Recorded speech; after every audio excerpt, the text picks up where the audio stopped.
যমজ সন্তান পাওয়ার জন্য আল্লাহর কাছে কোনো দোয়া করা যাবে কিনা? আল্লাহ সুবহানাহু ওয়া তাআলার কাছে আমরা নেক সন্তান লাভের জন্য দোয়া করব। রব্বি হাবলি মিনাস সলিহিন, রব্বি হাবলি মিন লাদুনকা যুররিয়াতান তাইয়্যিবাহ ইন্নাকা সামিউদ দুআ, রব্বি লা তাযারনি ফারদা ওয়া আনতা খায়রুল ওয়ারিথিন। এসব দোয়াগুলো আল্লাহর নবী ইব্রাহিম আলাইহিস সালাম এবং জাকারিয়া আলাইহিস সালাম বিভিন্ন সময় আল্লাহ তাআলার কাছে করেছিলেন। রব্বি হাবলি মিনাস সলিহিন, হে আল্লাহ আপনি আমাকে নেক সন্তান দান করুন। রব্বি হাবলি মিন লাদুনকা যুররিয়াতান তাইয়্যিবাহ ইন্নাকা সামিউদ দুআ, হে আমার রব আপনি আমাকে ভালো এবং নেক সন্তান দান করুন, আপনি দোয়া শ্রবণকারী। রব্বি লা তাযারনি ফারদা, হে আল্লাহ আপনি আমাকে একাকী ছেড়ে দিবেন না। ওয়া আনতা খায়রুল ওয়ারিসিন, আপনি সর্বোত্তম ওয়ারিস।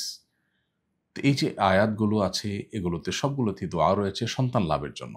এখান থেকে আমরা শিক্ষা পাই যে নেক সন্তান চাওয়া আল্লাহর কাছে, এটাই হলো দোয়ার ক্ষেত্রে মূলত নবী রাসূলদের নির্দেশনা। এর মধ্যে কেউ যদি যমজ সন্তান চান যে আল্লাহ আমাকে আপনি যমজ সন্তান দেন, তো সেটা মৌলিকভাবে তো কোনো নিষেধ বিষয় নয়।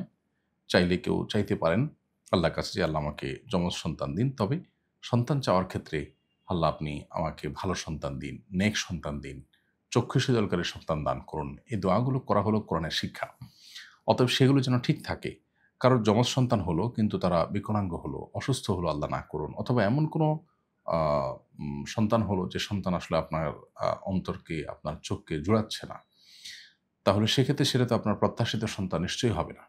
তো এইজন্য আল্লাহ তাআলার কাছে শুধু সন্তান একটা হোক কিংবা যমজ হোক সেটা চাওয়ার চাইতে আল্লাহ তাআলার কাছে নেক সন্তান, চক্ষু শীতলকারী, নয়ন জোড়ানোর মতো সন্তান কামনা করার শিক্ষাটাই আল্লাহ তাআলা আমাদেরকে দিয়েছেন। যেমন সূরা ফুরকানের ৭৪ নম্বর আয়াতে আল্লাহ আমাদেরকে শিক্ষা দিয়েছেন, রব্বানা হাব লানা মিন আজওয়াজিনা ওয়া যুররিয়্যাতিনা কুররাতা আ'য়ুন ওয়াজআলনা লিল মুত্তাকিনা ইমামা। হে আমাদের রব, আপনি আমাদের জীবনসঙ্গী এবং সন্তান-সন্ততি এমন করে দিন যেন তারা চক্ষু শীতলকারী হয় এবং আমাদেরকে আপনি মুত্তাকিদের ইমাম বানিয়ে দিন।